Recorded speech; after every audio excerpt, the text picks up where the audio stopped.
Hi, my name's Bob Schaup, and I'm the music director here at Second Presbyterian Church in Norfolk. And I'm excited to be starting these conversations with my friend Steve. Sure. I'm Steve Kolb, and it's a great joy to be here with Bob.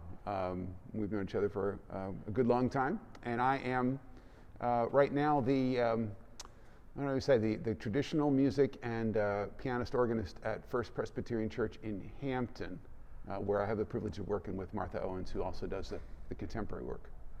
I think one of my great joys in church work has been an ecumenical background, so I tend not to think in terms of Presbyterianism or Methodism, which is, for me, I have found freeing just in terms of music selection and the way to engage as a musician. I think one of the things I've always loved and admired about you is that music comes from you in a lot of different styles and ways, and I don't see you as a stylistic musician in one particular vein, but as a musician in the best way, that music sort of flows in and through you. And that shows up in things like worship and the kinds of experiences that listeners or students have. Yeah. And that's, well, I think that's the thing we have in common. I think it's just that enjoyment of the experience of worship and the engagement with people and just the whole community life. Do you have a favorite amongst those? You said ecumenical. Do you have any traditions that really groove with you? I don't. I think I feel like there's been things to learn in all of them.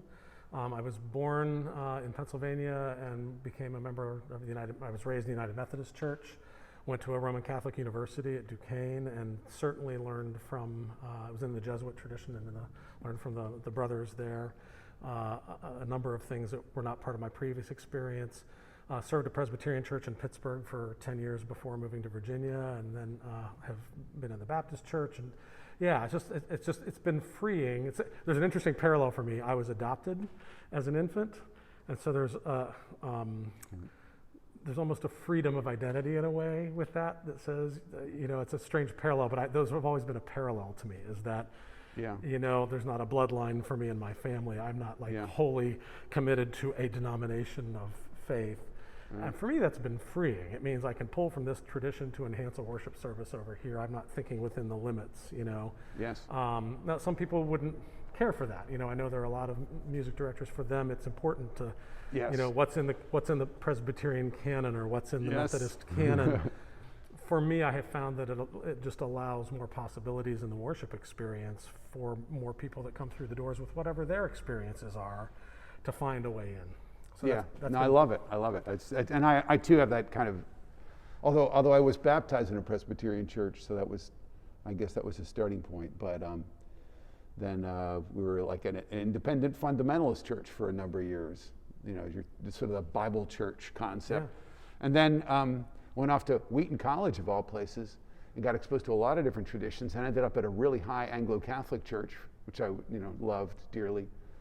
And then being a music director sometimes, right, that also is an expanding experience. Been at a Catholic church, I've been at different styles of churches, Presbyterian mostly, but also some Baptist. I've played a few altar calls in my day. Yeah. But I love the diversity. Phyllis Tickle talks about all these different traditions and how they were at one time were distinct. And I think we have this great privilege of being in the place where it's almost like a scribbly drawing, like the Venn diagram is everything. Absolutely. That was one of the things I was thinking, is that I think there was a time when those designations would have suggested pretty profound things about a worship experience or a church service. I mean, now sort of everything's on deck in almost all of the traditions. I mean, within single traditions, the contemporary movement and the traditional movement, and what does that even mean? Well, that's maybe on tap for us in another conversation down the road. But yeah, I think that it was interesting when I came to this church. The hymnal here is one that I had not seen before. But one of the things I talked about when I first started here was there's a number of composers on the GIA label that I love. Yeah, Marty Hogan and David Haas, and all those guys that just wrote accessible, life-affirming, life-acknowledging texts that are not cheap, that are not, but those come out very much out of a Catholic tradition. Yes. And so as I've started to learn the hymnal here, a lot of them are in the hymnal, which I love, and so even our hymnal editors have Yeah. started to recognize that that- there are things that are going to be useful to people in their life experiences that may not be expressed by the existing material. So our topic for today, I mean, what we're really focusing on today is sort of improvisational music making versus, I don't know if we call it fixed music making or scored music making, you know, we're playing exactly the notes on the page. I think one of the things we're trying to do in these conversations is to not, to have conversations that are maybe a little different than the typical church music conference sessions. Yes. You know, just Yes. just musicians and how we envision faith life and how that plays out in the act of music making and music planning. And I don't know why this one rose to the top for me as a first topic, because, you know, I don't know about your experience in Hampton, but I know that on any given Sunday, there's probably some mixture of both in our worship service. Playing a hymn exactly as scored for singing, you know, filling out those harmonies. Very often I'll take a hymn tune and improvise around it and make it the core material for something that's very different, where the tune may be very prominent, or it may be prominent only at the beginning, or it may disappear, you know. And there have also been times that I've made up a title earlier in the week for the bulletin, but knew that I was essentially just moving in an emotional direction, you know, a meditation. I didn't tell myself anything else beyond that. How does that play out for you on a regular basis in worship? Yeah, well, you know, when you talk about that we were talking a minute ago about traditions. I was thinking about how in the strictest sense, tradition, in the earliest form of the toccatas, you know, the toccata being a showpiece. We think of toccatas, you know, we think of something usually big and noisy and like, here I am, look what I can do. But ironically, the early toccatas were like these sectionalized pieces that were improvised. And so you were sort of like, you know, I can play this style, I can play that style. And there is some association with the linkages in the Mass between this segment of the Mass and that segment of the Mass. Interesting. So I've got, you know, like, here's my. I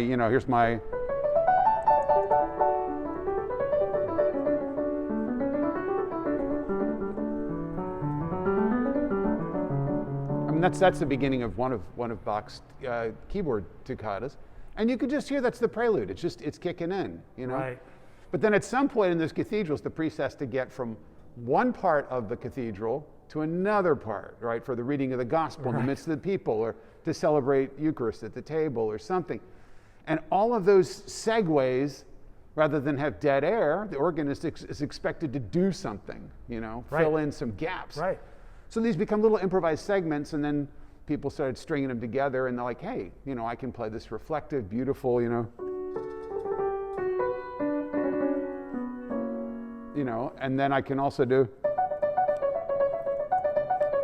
for my postlude, right? You know, so it actually grows out of this. We think of improvisation a lot of times as being sort of non-traditional, you know. I mean, in a sort of a general sense, people think of like jazz or gospel or something. But it's actually really, there's no boundaries here. No. It's all wonderfully woven. I like to do stuff where, you know, to try to make things fit, because, you know, your pieces are like more like the bricks, you know, and then sometimes you need another 30 seconds. Yeah. Yeah. Or you need a transition to something else, or you've got the piece and it's a great piece, it's a great text, but how does it feel?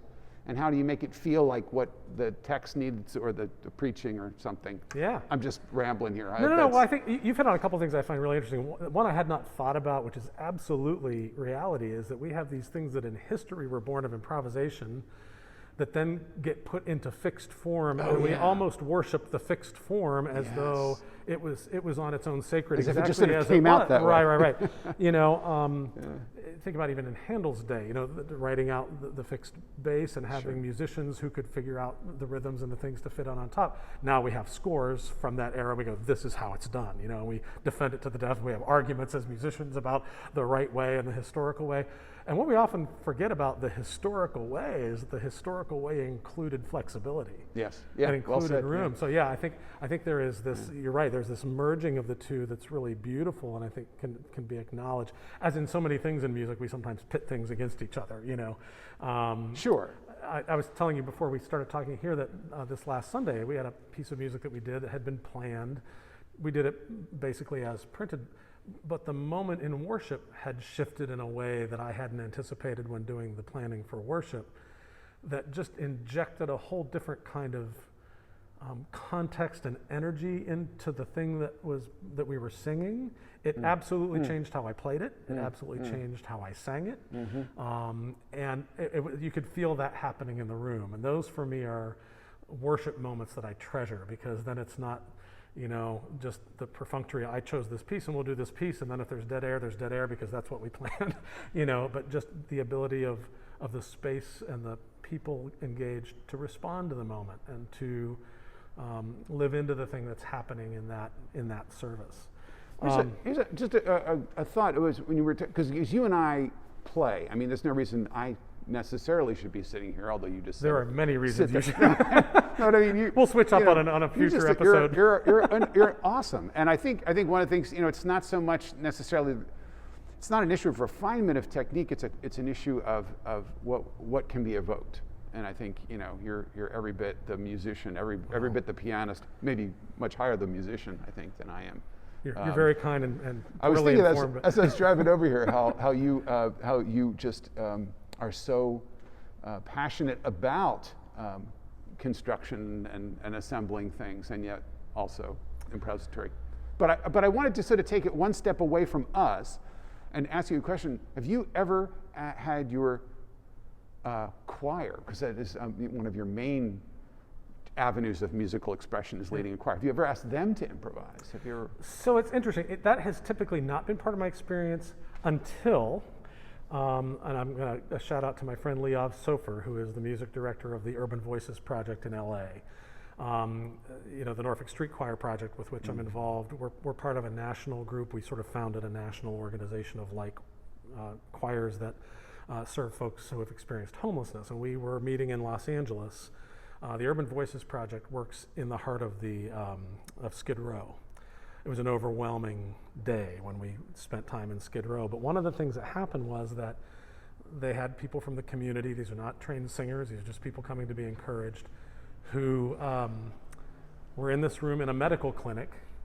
One of the beautiful things that, for me, a lot of this is improvisation. The people were unexpected and unplanned. One of the people that was unexpected and unplanned was the medical doctor who's the head of the clinic, who came in to participate, which was something that clearly had happened before. Liav got up and started teaching this the song, and I'm not going to think of it now, but he taught the refrain. And he had a keyboardist there and somebody playing cajon, and everybody played. And then he quieted us down after we learned, but the rhythm kept going, the piano kept going. And he turned to one of the people there and he said, the song was Rise Up. Rise up, I rise up. Right? So he said, why did you rise up today? And this man who lives in Skid Row thought a minute and said, I haven't risen yet, but I'd really like to. It was just this powerful thing. And Liav said, could we sing your story today? He said, yeah. So Liav thought for a minute and did this little kind of, I want to rise up, taught that to everybody. Went around with 3 or 4 different people and created little counter melodies in the moment that layered over this music in a way. And this room just exploded with expression, Wow. Now, the mistake I think that sometimes we in the music community make is we try to overlay a value from over here in other places.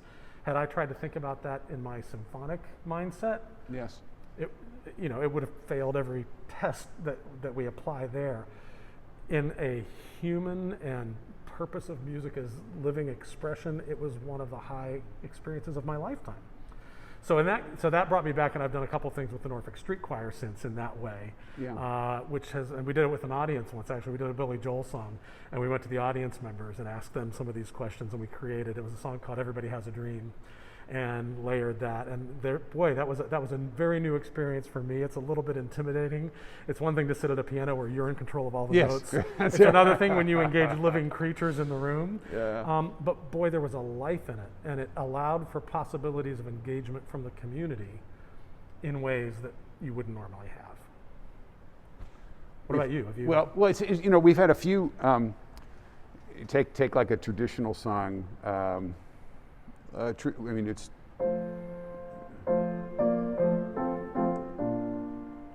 And if you open your hymnal, that's what you find. It just looks like that.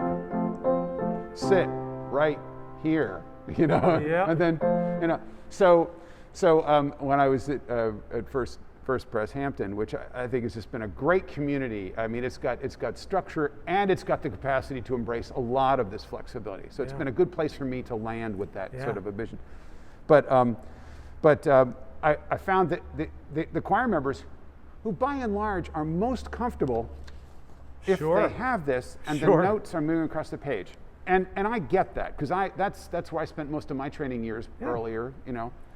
And Well, so what's the great anxiety? I'm going to get a note wrong. So Yeah. I would take something. Yeah, exactly. Right. There's right and there's wrong. That's right. right. That's right and there's wrong. So but you know, I didn't want to sit there. And if I were playing by myself, or if you were, you know, you could.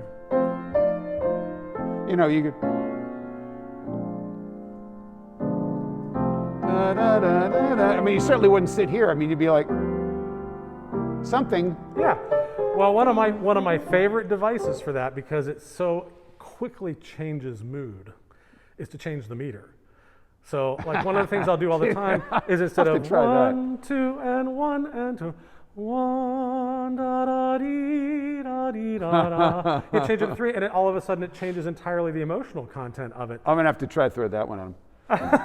what I did do was just I started looking at choir members I thought might respond, and I just started like I just moved my shoulder or something, you know. Yeah. And they would come along, and it was a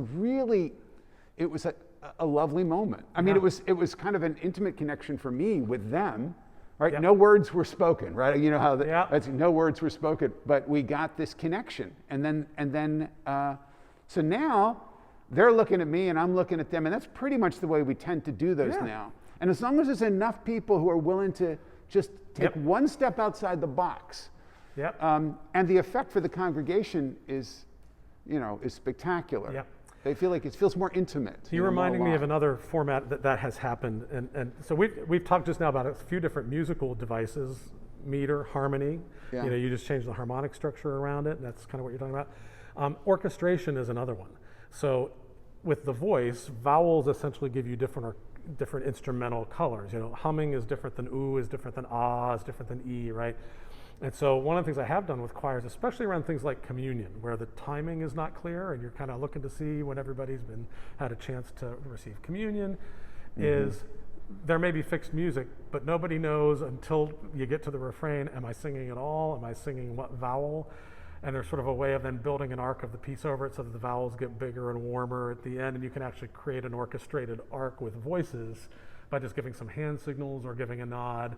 And that, you know, one of the beautiful things I love about stuff like that, and I think you were expressing this now too, is the energy of trust that happens among musicians. When you say, I'm not going to leave you hanging in Yes, this. right. You know, improvisation is not a wide open void that Right. you have no idea at all. You have, you know, in the harmonic thing you were just talking about, there's a structure there melodically and rhythmically that they can count on. And I'm sure they've built a rapport with you harmonically to have an ear for where you might head with it and can respond to that. You know, I think that's the other beautiful thing about improvisation. It's certainly true in jazz musicians. You know, it's not that there isn't a structure. It's just that everybody understands together what that architecture is. And that's sort of a beautiful metaphor for the faith journey in a community too, isn't it? You know, our Yes, experiences are different. We offer different things at Yes. different times. Sometimes it's unexpected, but there's a framework Yes. that kind of holds us together, that we can hold hands on together. So yeah, those for me are the most exciting moments in worship. Is it great to hear a wonderful Bach piece played beautifully in an exhilarating way? My answer is it depends. If it seems like it was thrown in so we could have a performance in worship, I'm really kind of tuned out. But if it elevates a moment of joy or a moment of God's complexity or of some way we have to come into that music and have it be an amplification of what's happening. I think it's one of the wonderful things about worship music that's different than performance, is there is a context that isn't limiting to me. It's actually freeing in some ways. We can engage with it at different terms than, you know, getting with our friends and discussing somebody's technique or whether that was the piece they should have been doing at this point in their study, or you know, there's a whole different. Yeah, and don't you think it kind of gets you doing music in a worship context? I don't want to say it gives you an ulterior motive. That's usually kind of not a good thing. Right. But it gives you the music assumes some important role in a larger activity, in a larger engagement. Right. For the individuals who are bringing their own stuff, like we were saying, right? Everybody's bringing their own whatever, their own energy, their own needs, right? Their own pain, their own joy. But it kind of unifies us together in that experience. That maybe is a subject for us to explore sometime in the future too. Is I think one of the really big challenges in worship and music and corporate worship is that both things are happening at once. Yeah. We're expressing things that belong to the community on the whole, as well as hopefully having some personal engagement that is meaningful. How many arguments have there been in churches across the ages about hymns and worship songs, and that tendency to say, well, I don't like that one, or that doesn't mean anything to me. And I'm always thinking, okay, but is it an act of grace and love to say, I'm not resonating with this, but the person down the pew from me is, and I celebrate that, and what can I still learn from this, even though it's not my favorite thing or the thing I've heard before. So that becomes almost an improvisational skill for a worshiper, is to say, I'm not going into these experiences in a fixed way that says, I can only get this thing out of it, and if I don't get that out of it, then I didn't find meaning in it. I think one of the beauties of music, one of the reasons, probably for you too, I'm sure we've been in this a long time now, one of the reasons it still fascinates me and still excites me is that the possibilities are endless, and they can be endless and varied in one experience. You could do an improvisation like you just did with the jazz harmonies, and that'll make 50 people respond to 50 different memories and 50 different experiences and 50 different things they hear from it. And that's beautiful, how boring it would be and how lifeless it would all be if everybody just got the one thing out of it. Yes. Yeah. Yeah. Well said. Well said. Yeah, it's one of these rare. I always say, that we have that theology about talk. We use the word body in a collective sense, and of all those sacred texts about different parts of the body and how they're all important, and everybody comes together. Right. And you get to see it. And then with the music, you get to hear it. Yeah. It's a pretty spectacular thing. I think it's one of the things I've loved about choirs my whole life too, is that, people come assuming that other people are better than them. Well, I'm only this kind of thing. Every choir I've ever had, no matter what training level they were, had really big variations of skill and the kinds of strengths that they brought. And invariably, with everybody bringing those skills and spending some time to work as a community together on some common qualities and characteristics, they can all come together to create something that sounds different than they are individually. During the pandemic, it's been fascinating. We've done a number of choral projects with people recording at home.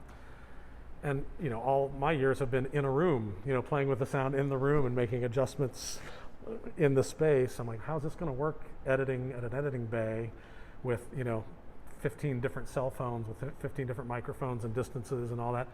And it's been just amazing to me that even in electronic form, that same phenomenon happens, that those things we all bring somehow go together for good, and that can mean errors, that can mean just little variations, it can mean different sorts of things, but it's an amazing process, I think. That's sort of a case to a fixed music in an isolation sense. So like something we haven't even talked about is, what does fixed music mean? So you played the hymn, for musicians, in a hymn, typically it's 4 voices moving mostly all at the same time, and we experience that all at once. During the pandemic, as people are practicing at home and making their own individual recordings, all they have is just them on one part. Yeah. And that can be, first of all, intimidating. Yes. I mean, a microphone is the least, graceful audience member. Yeah. Right. But then to hear, it's just become such a beautiful demonstration of exactly what happens in choirs in the room, is that every individual gift, every one of them contributes to that final product.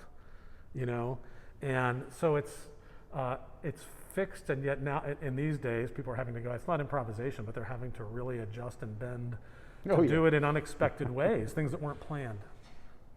So yeah, a lot of different ways to sort of consider this. Have you in your, and I know this wouldn't be the norm or for you or me, or we'd probably, hang up our hat, but Right. I mean, have you had any times when things went south or like you just like, oh, this is going to be, this is going to be such a profound moment and something just fell off or you lost lost your groove? I'm sure there have been. I've probably blocked them out. But I'm sure you feel the same way. I think a big part of the music director's job is to plan in a way so that is less possible. Yes, You sure, don't ever want to put sure. your people in the position where it may not. And sometimes that might be, hey, the preparation for this didn't go the way I anticipated. Let's shift gears so that for me in worship music, I'm like, it's from a community perspective, it's really nice to cheer somebody on who's struggling in front of you as a musician, as a member of your community, and to love them. Yeah. But in a general sense, in worship, that's not for me what I feel called to be doing. It's more, how do we as musicians actually get out of the way of the thing, so that the Yes. musical idea just takes everybody to a place. Now you have greater and lesser success with that, of course, but for me, the answer is always in the preparation, and how do you prepare? Sometimes that preparation is the fixed stuff, and sometimes the preparation is to say, hey, here's where it's going to bend. It's okay, let's practice bending. Let's practice doing improvisation or practice the flexibility so that that's not a threat to us in the moment, and we can let that thing happen. I love both. I mean, I've had the good fortune to do the classical repertoire with really wonderful ensembles. And there's power in that. I mean, if you had to ask me the pieces that are most powerful to me, I'm going to talk about some movements of big choral works that I think transcend age and culture and just are exhilarating and powerful. But it's amazing. They are, from a human standpoint, that moment I had in LA is right next to those in that way, for different reasons. I think it's, this age we live in makes this conversation a little harder because, we are in a time where people want to define who you are and what tribe you belong to and which thing you're in. And that can happen in music as well. And I think as musicians, I think we have an opportunity to help break that kind of thinking down. With every bit the same level of animosity and dismissiveness. Yeah. You're one of those musicians. Right. And I can think of some times where I was, say, in one musical context, and then I demonstrated a willingness to step into another, and it was like I was a traitor. I'd betrayed those true believers in their music making by pulling at a drum or something. Yeah. Well, we have these assumptions that we make based on labels. I mean, I've had experiences, some recent, where somebody went, oh, you're a symphony musician, and they had already they've decided what that meant. Yes, of course. And then I sat down to improvise on a hymn or play something a little funky, and there's like this, oh wait, that was a response. It's like we have a hard time in all of these areas of our lives, culturally, understanding that. There's a song we did with the street choir called "Never One Thing," written by an artist named May Erlewine. And I love it because it talks about the contradictions inside each of us. Mm-hmm. Never one thing, not one thing at all. Sometimes I'm the liar, sometimes I'm the truth, sometimes I'm, hostile, sometimes I'm peace, and we don't acknowledge that much. It's like you're either right or wrong, either black or white. And like you, I love being able to live in a space in the worship community where we don't draw those lines in that way.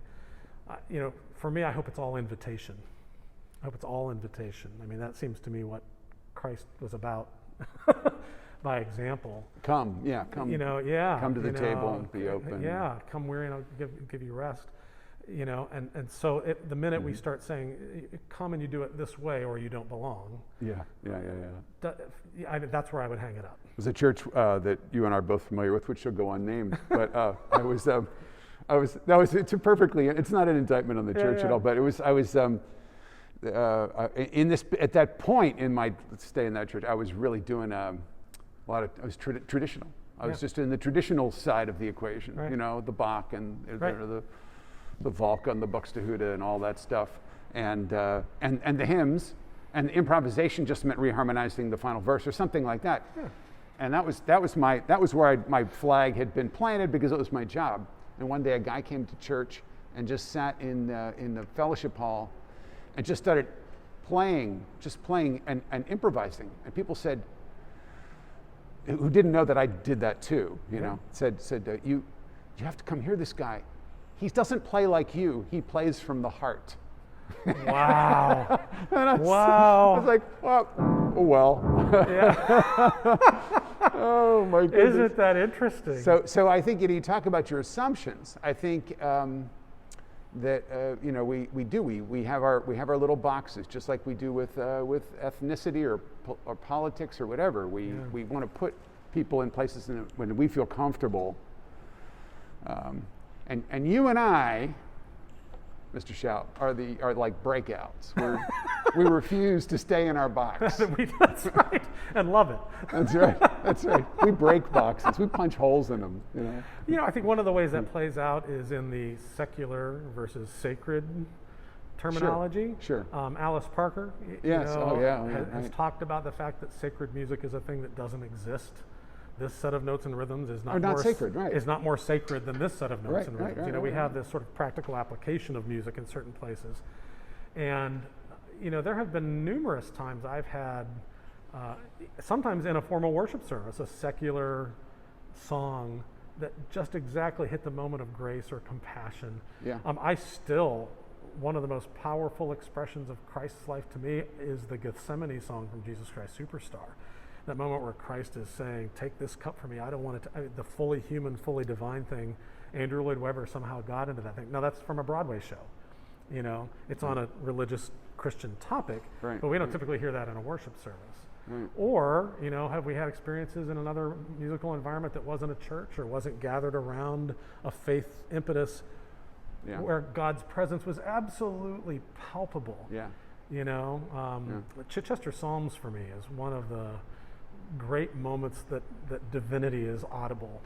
It's not in a language I speak. You're generally going to hear it only in a concert hall, but that is always a faith experience for me every time I hear it. Mm-hmm. So I think this fixed improvisational thing, it's just sometimes fixed is our mindset in ways that can really limit how we experience things that are possible. Yeah. Well said. Well, this is fun. Yeah. This is fun. Nice. I look forward to more of our conversations to come and fleshing that all out. Yeah, me too. I was just coming over here. I was thinking how I didn't feel like I was coming to work. Yeah. Just coming to. hope it still feels that way. Absolutely. Let me ask a last thing, Sure. just in terms of as a pianist, as that specific kind of thing. Do you ever go to the piano for prayer, or for meditation, or to just sort of be in communion in a moment that's serious for you, or how does that play out? Well, I guess the short answer would have to be yes, and then I just want to go back to something you said a minute ago, and let's blow up that whole sacred secular thing. Yeah. Let's just blow it up. Right. I think it's kind of we talk about society becoming increasingly secularized, and I think for people of particular religious context, they think of that as a negative. I don't know that it really changes the equation much. I think people still come with the same needs and basic desires. We're the same species. It's not like, sleeping in on a Sunday morning makes me less a spiritual person. Right. Not that I have ever had that luxury. Right. Probably you either. But that's so. The times, and I had so many moments, that I could recount, which maybe I'll just pick one. But just in 2019, I had this wonderful chapter of life where I was going 4 to 6 times a week to nursing homes and playing. And sometimes it was hymns. They would want hymns, but jazz standards. And you talk about meditation, and I had some situations going in where people were unhappy and unruly, and some of the guests, they're dealing with dementia, and they were confused and angry and hurt, and they're squabbling amongst themselves, and then something happens, and it's related to a song. It's a song. Yeah. One guy said, he he growled. I couldn't understand. I remember this day, it was a longer story, but he was just growling, and it was, the whole time, and it was deep in his throat. Yeah. And he says, I want you to play around. And I couldn't figure out what he was saying. And this other guy who had another form of dementia sitting next to him looks at me like I'm an idiot and says, he wants you to play My Funny Valentine. So I play it, and this man who was almost kind of like animalistic noise, right, just suddenly gets quiet, his shoulders droop, his head goes down, he starts to cry, and the whole room is transformed. And obviously that meant in some way in his mind. So it meant something. So I'm like, wow, that was powerful. That was powerful, and it's done. And now I'm going to go into my final song, which is the same song I always play, always. Irving Berlin. I'll be loving you always. It seems a nice way to end. And I was about to play it, and another woman across the room has just, she says, oh, you have to play Over the Rainbow. You have to play Over the Rainbow. and I was like, what? What are you? Okay, sure, of course. So we do it, and the room gets even quieter, and we get to that last line, and about 5 or 6 voices start to say, if happy little bluebirds fly, beyond the rainbow, why, oh, why can't I? And I was like, I just finished, and it was like, that was deep, Yeah. Those songs preached. Right. My Funny Valentine and Over the Rainbow. Yeah. Two completely secular, if you have to put it in that box, secular songs. But that was a spiritual highlight for months. It's sacred in my life. Well, and if you see, in the things of life, in the delight of your child, or in watching somebody offer care to somebody, if you see the sacred in those kinds of things, this is that, right? I mean, like maybe another subject we could deal with in one of these is memory and music and the power that has. But for people to be able to engage through their own fog of cognition to a place that was comforting and peaceful, if that's not God's hand in that, what is? So I think I'm absolutely with you on that. I think it's one of the beautiful things about music's capacity to defy those labels and defy those kind of limits. Thank you for sharing that. That's beautiful. Sure. Well, I think we'll look at what our next episodes are going to be, but now I'm pumped. I me too. I knew I was going to enjoy this. I mean, we've known each other for a long time, but it's only been in the last year that we've kind of seen each other on a regular basis, and so I'm glad we've started this, and hopefully this will have some meaning for more than you and me, and if it's only you and me, then I'm glad we're doing it. I'm cool with that. Awesome. Well, thank you, Steve. Thanks, Bob. I appreciate it.